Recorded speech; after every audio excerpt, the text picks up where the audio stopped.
Guys, from 9,500, basically 10,000, 1.5 na lang. Hi guys, so welcome to the Moto Market booth. I'm here with Ian. So my name is Mark. I'm one of the ambassadors of O'Neill Racing Philippines. I'll give you a quick tour. So if you're not familiar with Moto Market, so sila rin po yung Moto World. So basically, Moto Market's parang mas siya, inclusive sa mga cyclists, mga nagmomotor, nag-motocross, mga gravel and mountain bike riders like myself. So kompleto rito ng mga brands for helmets and mountain bike gears like jersey, katagayan itong suot ko na O'Neill, as well as yung mga bike cleaning and maintenance products. So we have Mach-Off, meron tayong Mach-Off. So andyan yung mga chain cleaner, degreaser, and yan, ito yung sa mga pinakaunang trivia, ito yung pinakaunang product ni Mach-Off, ang kanilang bike cleaning or fast action bike cleaning solution. So meron din tayong Bike Protect kapag after mo maglinis ng bike, spray this to a rag and then wipe it sa bike mo para hindi siya masyadong pinakapitan ng mga alikabok. Sobrang wide variety ng mga product from lubrication. Ang kagandahan sa Mach-Off, meron kasi silang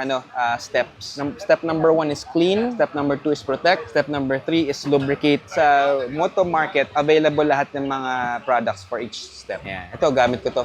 Ang dali nito bro kasi, chain cleaner, chain doctor. So yung solution niya, nakakabit dun sa can. Tapos yung, alam mo yung parang yung ikakabit mo sa chain, tapos papaikutin mo yung chain. So, ganun siya. Ang ganda. So, mabilis na tatanggal yung grime and yung dumi doon sa chain. And nalilinis na kagad siya. And after nun, rinse mo and then relubricate. Meron din tayong mga sealants.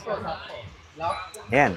Ayan, daming tao dito ngayon. And if you're looking for tools, may tayong Burstman. Ang gamit ko na shock pump, eto, pang on the go kapag nasa race kami, kailangan magpalit ng pressure or PSI ng aming suspension, yan yung gamit ko. Meron din silang mga bike bag, multi-tools. So, Burstman, isa rin sa kilala sa mga gumagawa ng quality products. Sige sir, kuya, daan po kayo. Tayo sa kabila. Sayang, yung mga hindi pa kailan ba i-upload to?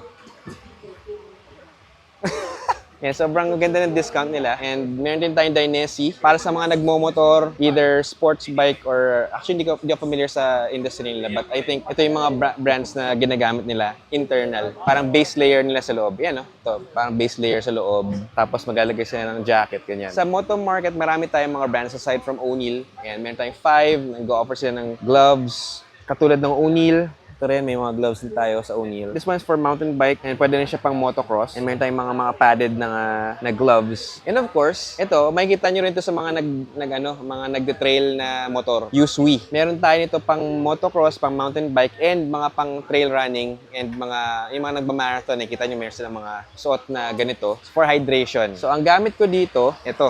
Ayan. Pag mga trail rides for hydration, lagyan ng pagkain and tools. Yan. Meron sila yung malaki. Yun yung ginagamit ko naman kapag may race, tapos may kisabay lang ako para one pack for all. Lalagay ko helmet ko doon, knee pads, damit, and armor. Andun ang lahat. Sa Moto Market, hindi lang O'Neill ang makikita nyo na products for apparel. Meron din tayong 100%. Napakaganda. Ganda ng mga colorways. And ang kagandahan sa mga products ni O'Neill is mga premium products din sila. Hindi siya yung parang, na parang pinrintan lang ng Makikita mo sa material, iba yung material sa sleeve, sa kanyang body. Ayan. So 100%. Meron din tayong Ion yung brand. I'm not sure kung may naka-display sila dito. Gusto ko yung protectives sa knees and sa elbows. Ayan. So of course, meron tayong mga helmets. Itong gamit ko, this one. Ito siya. Sa mga basic na trail helmets ng O'Neill. And meron din tayong version na saan yun? Wala yung yung parang high-end nila na mayroong MIPS.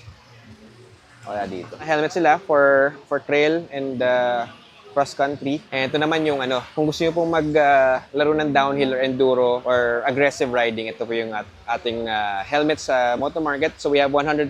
Ito yung status sa mga affordable variants po nila. And then, of course, O'Neill. Ito ba yung gamit ko? Wala dito yung gamit ko. And of course, sapatos. Ito yung gamit ko ngayon. Madumi kasi galing sa karera. Ito siya, clipless pedal shoes siya. Kaganda dito. Guys, itong gusto ko dito. Meron siyang ganito.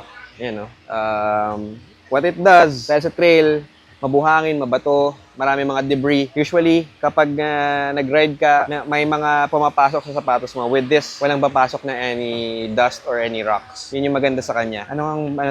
Variant? Session. So, this is the Session SPD. Specific siya for clipless. Ang ganda dito, ito. Parang hindi siya yung ginaganon. So, to release, yun lang.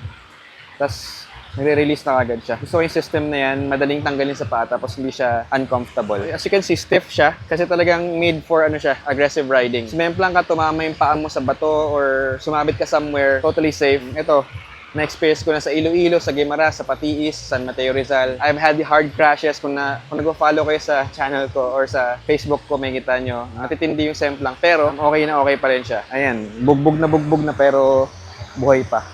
Yan, no? Kung hindi na kayo mag-flipless, meron din tayong mga flat pedal shoes. Ang ganda nito. Gusto nga ito pang pang casual. 4,750. May discount pa to, kuya? Or discounted price na to? Ayan. Ilang percent? 40% off. Hanggang kailan yung discount natin? Tomorrow lang. Yan. Ito. Dainese bike helmets. Pwedeng buksan, kuya. Ito may MIPS. Ito pala. Lahat ng models po ito nandoon, naka-display. Ayan. Ito yung sinasabi natin ng mga mountain bike helmets ng Dainese. So, meron din silang MIPS. So, I'm sure familiar naman yung viewers mo sa MIP. Meant to protect our heads kapag sumemplang ka, hindi sasaluhin ng buong ulo mo yung impact. So, nagro-rotate siya sa loob, parang gumagalaw siya. In a way, ma-divert niya yung energy ng impact.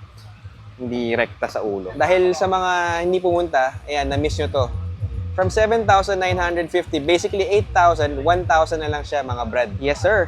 Kaya ang dami bumili kanina eh. Ang dami bibili kanina. Guys, from 9,500, basically 10,000, 1,500 na lang. Di ba? More than 50% off. Oo nga, i-post ko nga rin yan. Ultimate boost pa. Oo, 1,000 nakamix. Okay, naka-video ka. Namumula na si Jer. 7,950 ngayon, 1,000. Merong malaking cyclo-computer si Jer. 1,000 pesos. Check out Moto Market PH on Facebook, Instagram, and of course, visit their website kung gusto nyo pong bumili online, motoworld.com.ph. And of course, also follow me. Naka 43 kilometers. 43 kilometers na ako. Follow me also on Facebook. It's Make a Mark. On YouTube, it's Mark More, M-O-R-E. On Instagram, it's MarkMore05. And on TikTok, same lang din. So that's it, ladies and gentlemen. Like, comment, and subscribe.